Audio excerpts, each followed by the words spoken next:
ছাত্রছাত্রী class 12 semester 4 এর practical পরীক্ষার জন্য আজকে সবচেয়ে গুরুত্বপূর্ণ টপিক নিয়ে আলোচনা করব, সেটা হচ্ছে রিমোট সেন্সিং। একটা কথা সেই প্রসঙ্গে বলি যে আমাদের যখন আমরা মাস্টার ডিগ্রি করি তখন আমাদের স্পেশাল পেপার ছিল remote sensing. Remote sensing actually sensor দিয়ে রিমোটের জিনিস বা রিমোটের তথ্য সংগ্রহ। সেক্ষেত্রে আমরা চোখকেও এইরকম একটা সেন্সার ধরতে পারি, যেখানে চোখ ডাইরেক্ট কোনো কিছুর সঙ্গে অ্যাটাচ নয়, কিন্তু আমি আমার সামনে টেবিল, চেয়ার, বেঞ্চ দেখতে পাচ্ছি। এই রকম উপগ্রহ থেকে বা মহাকাশ যান যে কোনো কিছু থেকে যখন এরকম সেন্সারের সাহায্যে ছবি তোলা হয়, সেটা হচ্ছে রিমোট সেন্সিংয়ের কাজ। অর্থাৎ সেন্সার তথ্য সংগ্রহ করবে। রিমোট সেন্সিংয়ের সঙ্গে তোমরা একটা কথা খুব শুনেছো, সেটা হচ্ছে জিআইএস, জিওগ্রাফিক্যাল ইনফরমেশন সিস্টেম। অর্থাৎ রিমোট সেন্সিং তার সেন্সার দিয়ে যে সমস্ত তথ্য সংগ্রহ করছে, সেই তথ্যগুলোর ব্যাখ্যা করে জিআইএস। তাহলে বুঝতেই পারছো, আমরা যে এখন ওয়েদার রিপোর্ট থেকে শুরু করে একদম দুর্গম পার্বত্য অঞ্চল, বনাঞ্চল সব কিছুর ডেটা পেতে পারি, সেটা হচ্ছে উপগ্রহ চিত্রের ছবি। এই প্রসঙ্গে একটা গল্প একটুখানি বলি। আমাদের তখন হাতে কম্পিউটার পর্যন্ত ছিল না। আমরা খড়গপুর আইআইটিতে দেখতে গেছিলাম রিমোট সেন্সিং কিভাবে কাজ করে। অর্থাৎ আমাদের রিমোট সেন্সিংয়ের প্র্যাকটিক্যাল ক্লাস হয়েছিল খড়গপুর আইআইটিতে। তোমরাও যদি রিমোট সেন্সিংকে সেভাবে দেখতে চাও, তাহলে কিন্তু এই রকমই ল্যাবে যেতে হবে। সেখানে যেই সেন্সারে ছবিটা তোলা হয়েছে, আমাদের ঠিক নিচে একটা সিডি চালিয়ে দেওয়া হয়েছিল, এবং আমরা টেবিলে ওই যন্ত্রে চোখ রেখে যখন ওই সিডিটা দেখছি যেন মহাকাশ থেকে একদম সে দূর দিগন্ত, এত ডিস্টেন্স, এত নিচে, কিন্তু প্রত্যেকটি জিনিস একদম ক্লিয়ার পিকচার। এমনকি জলের তলায় মাছগুলো পর্যন্ত সুন্দর দেখা যাচ্ছে, গাছের পাতার উপর যদি কোনো পোকামাকড় বসেছে সেটারও ক্লিয়ার পিকচার দেখা যাচ্ছে। তাহলে আমি বোঝাতে পারলাম রিমোট সেন্সিংয়ের কাজ কি, বা রিমোট সেন্সার কিভাবে কাজ করে। এবার রিমোট সেন্সিং থেকে তোমাদের যে গুরুত্বপূর্ণ প্রশ্নগুলি আসতে চলেছে, সেগুলি কিন্তু আমি তোমাদের একদম খাতায় লিখে দিয়েছি, তোমরা শুধু সেইগুলি অ্যাটেন্ড করবে। এইটা পড়ে গেলেই তোমাদের পরীক্ষায় যে প্রশ্ন আসবে তোমাদের কাছে অনেক ইজি হয়ে যাবে। তো চলো শুরু করা যাক। প্রশ্ন করবে, রিমোট সেন্সিংয়ে প্ল্যাটফর্ম বলতে কি বোঝো? প্ল্যাটফর্ম হচ্ছে যে জায়গাটা থেকে ছবি তোলা হচ্ছে। রিমোট সেন্সিং প্রযুক্তিতে চিত্র অধিগ্রহণ প্ল্যাটফর্ম বলতে সেই মাধ্যমকে, যেমন বেলুন, বিমান, উপগ্রহ ইত্যাদি।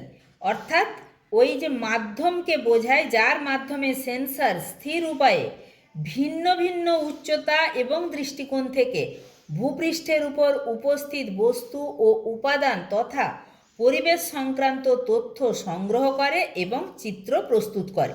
তাহলে প্ল্যাটফর্ম হচ্ছে সেই জায়গা যেখান থেকে বিভিন্ন উচ্চতা এবং বিভিন্ন অ্যাঙ্গেল থেকে ভূপৃষ্ঠের উপর থেকে বস্তু এবং উপাদানের তথ্য এই যে সেন্সর সে কালেক্ট করতে থাকে। এর পরের প্রশ্ন করবে, রাস্টার ডেটা ও ভেক্টর ডেটা কাকে বলে? প্রথমে বলি, রাস্টার ডেটা হচ্ছে সেগুলোই, সেটা হচ্ছে পিক্সেল বা সেলের সুনির্দিষ্ট ক্রমে সজ্জিত সারি ও স্তম্ভের গ্রিড আকারে সংরক্ষিত ভূপৃষ্ঠ সংক্রান্ত এক ধরনের ডিজিটাল তথ্য।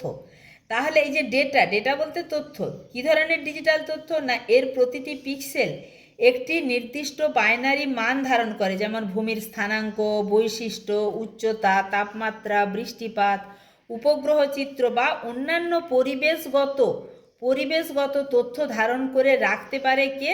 এই রাস্টার ডেটা। অন্যদিকে ভেক্টর ডেটা কি? ভেক্টর ডেটা হলো দৈশিক তথ্য উপস্থাপনের একটি কাঠামো, যেখানে বিন্দু, রেখা, বহুভুজ ব্যবহার করে পার্থিব বস্তু এবং উপাদানসমূহ চিহ্নিতকরণ ও উপস্থাপন করা হয়। ভেক্টর ডেটা বস্তু বা উপাদানের স্থানাঙ্ক, দৈর্ঘ্য, পরিসীমা এবং আকৃতি সংরক্ষণ করে এবং এর সঙ্গে প্রতিটি উপাদানের গুণগত তথ্য ধারণ করে।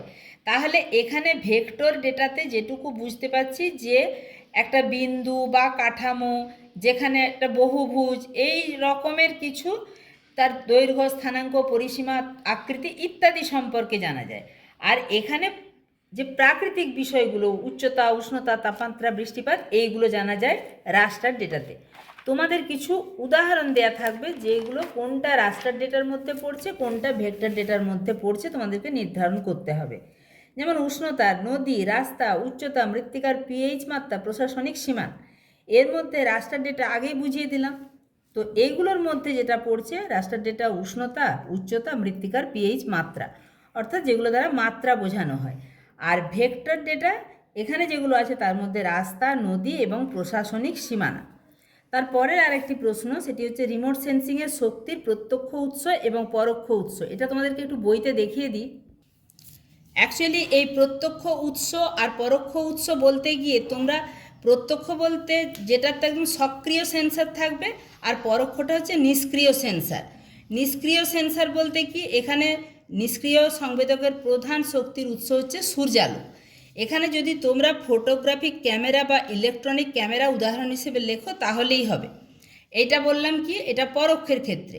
আর প্রত্যক্ষের ক্ষেত্রে হচ্ছে তোমরা লিখবে র্যাডার, তাহলেই হবে। আমি এখানে লিখে দিয়েছি, দেখো। রিমোট সেন্সিংয়ের শক্তির প্রত্যক্ষ উৎস ফটোগ্রাফিক ক্যামেরাও লিখতে পারো, সূর্যালোকও লিখতে পারো, পরোক্ষ উৎস। আর প্রত্যক্ষ উৎস অবশ্যই লিখবে র্যাডার। তাহলে আশা করছি রিমোট সেন্সিং সম্পর্কে একটা সংক্ষিপ্ত ধারণা তোমাদের দিতে পারলাম। পরবর্তী আরও ভালো ধারণা পাওয়ার জন্য এবং শুধুমাত্র রিমোট সেন্সিং নয়, প্র্যাকটিক্যালের সমস্ত ক্লাস, থিওরির সমস্ত ক্লাস পাওয়ার জন্য এবং যে কোনো এডুকেশনাল জেনুইন তথ্য পাওয়ার জন্য চ্যানেলটা কিন্তু অবশ্যই সাবস্ক্রাইব করে রাখবে। দেখা হচ্ছে খুব তাড়াতাড়ি পরবর্তী উপস্থাপনার সাথে।